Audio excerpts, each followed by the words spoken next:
हम इस वक्त मौजूद हैं हिसार जिले के सीसवाला गांव में और सीसवाला गांव के ग्रामीणों को आसमान से पानी बरसने का बेसब्री से इंतजार रहता है। दरअसल ये इंतजार सिर्फ खेती के लिए पानी के बंदोबस्त का नहीं है, ये इंतजार उस जगह पर पहुंचने को लेकर है जहां पर कि तांबे के ऐतिहासिक सिक्के इन खेतों से हासिल हो रहे हैं। गांव के लोग जबरदस्त बारिश का इंतजार करते हैं और जैसे ही ये बारिश खत्म होती है तमाम जो ग्रामीण हैं वो इस जगह पर पहुंच जाते हैं और उसके बाद तलाश शुरू होती है खेतों में तांबे के इन प्राचीन सिक्कों की।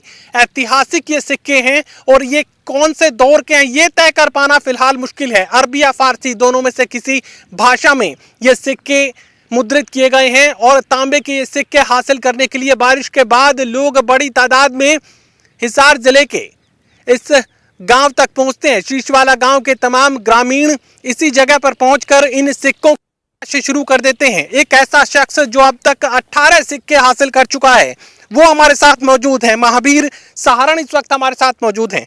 मुझे ये बताइए कि ये सिक्के आपको कब से हासिल होने शुरू हुए और अब लगातार ये सिक्के जैसे ही आप थोड़ी सी तलाश शुरू करते हैं सिक्के आपको हासिल होने शुरू हो जाते हैं, वो सिक्के भी हमें दिखाइए और इससे जुड़ी पूरी कहानी भी हमें बताइए।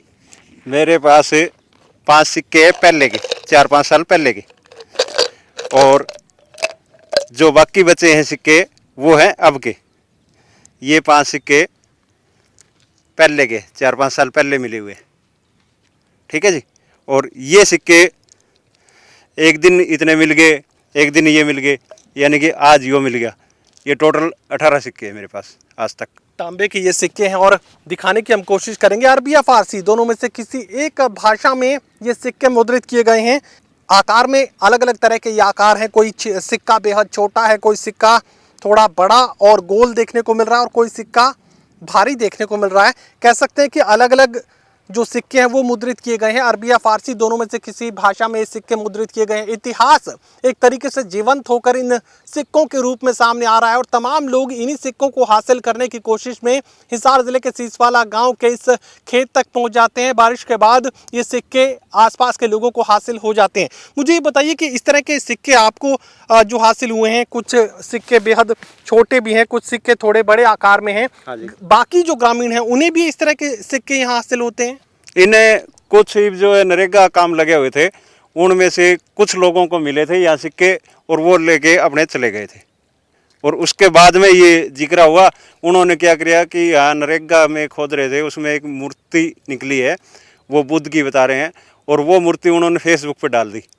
फेसबुक पर डालने के बाद में फिर ज़्यादातर लोग यहाँ घूमने फिरने लगे। अच्छा, मुझे ये बताइए कि मूर्ति कौन से, क्या मूर्ति भी कांसे की थी या कुछ और चीजें भी यहाँ से हासिल हुई? पत्थर के। तो आपने ये जानने की कोशिश की होगी कि कौन सी भाषा में ये सिक्के मुद्रित किए गए, कुछ और जानकारी आप दे पाएंगे? नहीं, हमने जानकारी ये प्राप्त नहीं करी, ना ही कहीं गए, हम नहीं न देखा, ठीक है जी। एक मेरे ही गाँव का है, उसने पुरातत्व विभाग को कोई एप्लीकेशन भेज रखी है, वो कह रहे थे भाई हम कभी बाद में आएंगे और फिर चेक करेंगे। इतिहास यहाँ पर जिंदा होता नजर आ रहा है। तस्वीरें बयां कर रही हैं कि किस तरीके से तांबे के सिक्के अलग अलग आकार के हैं। अरबी या फारसी दोनों में से किसी एक भाषा में ये सिक्के मुद्रित किए गए हैं और इस वक्त महावीर सहारण हमारे साथ मौजूद हैं जो सालों से इस तरह के सिक्के हासिल कर रहे हैं, लेकिन अब बारिश के बाद इस तरह के सिक्कों का मिलने का सिलसिला बढ़ता हुआ नजर आ रहा है। और इसी जगह पर कुछ दिनों पहले मनरेगा के मजदूरों ने खुदाई शुरू की थी, जिसके बाद एक बुद्ध की मूर्ति भी सामने आई है। क्या मुझे ये जानकारी दे सकते हैं कि आप ये इस गांव का इतिहास क्या है और अगर इस तरह की खुदाई और ज़्यादा की जाए तो क्या ये मान लिया जाए कि इतिहास यहाँ एक बार फिर जीवंत रूप से सामने आ सकता है? इतिहास का काफ़ी पुराना टाइम का है। ये पहले यहाँ था, ये थे और उसके बाद में वो उधर बचा हुआ गाँव है।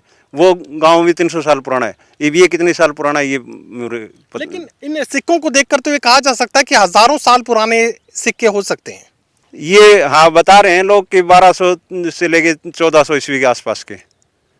चलिए एक बार फिर से वो नज़ारा आपको दिखाने की मैं कोशिश करूंगा और वो सिक्का भी, एक सिक्का जो अभी हमने तलाश यहाँ पर किया है वो सिक्का भी आपके सामने हम दिखाने की कोशिश करेंगे। ये देखिए, अभी ये सिक्का खेत से हमें हासिल हुआ है और इसकी पहचान को थोड़ा समझने की हम कोशिश करेंगे।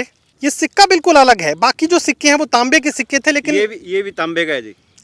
हरे रंग का ये सिक्का नहीं जी, मैं आपको बता रहा हूँ, जिस तरह ये बारिश होएगी नहीं, ये इस तरह ऊपर पड़ा होगा, इस पे पानी लगेगा, इसकी मिट्टी धुप जाएगी, ये काई सी दिखेगी। पूरा साफ करने के बाद में इसको ये है साइज, अच्छा, जो पहले आपको सिक्के मिले वो भी इसी तरह हरे हाँ। रंग के थे, लेकिन इसमें भी अरबी या फारसी किसी एक भाषा में लिखा हाँ हुआ जी। जरूर है। इस पे काई आ रही है तांबे के कारण, वो काई जमी हुई है, उसको हटाने के बाद में ये साइज निकलता है इनका। चलिए, इतिहास यहाँ पर जिंदा होता हुआ नजर आ रहा है, तस्वीरें बयां कर रही है। इसी तरह के हरे काई के साथ सिक्के इन्हें हासिल हुए थे। उसके बाद साफ करने के बाद जो सिक्कों की तस्वीर है वो कुछ इस तरीके की बनती हुई नजर आई थी। और इसी तरह के तांबे के सिक्के, बड़े छोटे आकार के ये सिक्के इन खेतों से, सीसवाला गांव के खेतों से हासिल हो रहे हैं। और तमाम ग्रामीण बारिश के बाद इन्हीं सिक्कों को हासिल करने के लिए यहाँ पहुँच जाते हैं। इतिहास से जुड़े लोग अगर इस जगह की खुदाई शुरू करें तो यकीनन इतिहास एक बार फिर जीवंत रूप में हिसार जिले के सीसवाला गाँव में सामने आ सकता है। सहयोगी कमल के साथ doctor Mahesh Kumar, total news, गाँव सीसवाला, हिसार।